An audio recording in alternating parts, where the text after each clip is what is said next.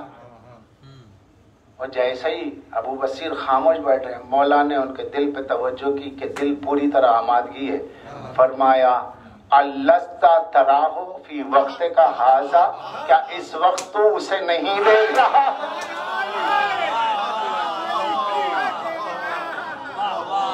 کیا اس وقت اسے نہیں دیکھ رہا ہے؟ جیسے یہ فرمایا ابو بصیر نے، ابو بصیر بیچارے ابو بصیر بہرحال ہے تو ممکنات ہی میں نا، کہ مولا اجازت ہے اسے باہر کہہ دوں، کہ چپ ہو جا، باہر کہنا کفر ہے۔ پتا چلا کچھ چیزیں باہر کے لیے نہیں ہے، یہی وجہ ہے مولا فرماتے اسے باہر نہ لے جا۔ پھر مولا نے دیکھا کہ نہیں ابو بصیر کہہ دے گا، ابو بصیر کی طبیعت کچھ ایسی ہے کہ جوش ولا میں اسرار کو چھپانے کی جگہ یہ بتا دے گا۔ مولا نے کہا بھئی سن، اگر تو نے یہ بات باہر کہہ دی تو یہ جہالت ہوگی، کیونکہ یہ تشبیہ ہے، تشبیہ کفر ہے، اور کفر الہاد ہے، الہاد ایمان نہیں ہے، چپ ہو جا۔ ابو بصیر خاموش ہو گئے تو بات سمجھ میں آ گئی، جو چیزیں الہاد و کفر ہے وہ غیر کے معیار سے ہے، جو مومن کے معیار پہ ہے عین توحید ہے۔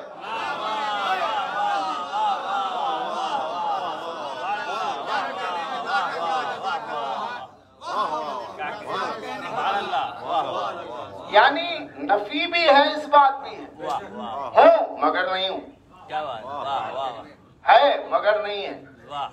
جو عارف مستبصر ہے اس کے لیے میں ہوں، اور جو غیر عارف ہے اس کے لیے کچھ نہیں۔ ہاں میں امام ہوں، اب وہ امام جن معنی میں سمجھئے منصوص من اللہ سمجھتا، درجات ہے نا مومن کے، انبیاء کے درجات ہے، تلک رسول فضلنا بعضهم علی بعض۔ اللہ نے کہا نبیوں میں ہم نے درجے رکھے ہیں، کوئی موسیٰ ہے، کوئی عیسیٰ ہے، کوئی آدم ہے، کوئی عام نبی ہے، کوئی قوم پہ، کوئی ملک پہ نبی بنا، کوئی اپنے نفس کے لیے مبعوث ہوگا۔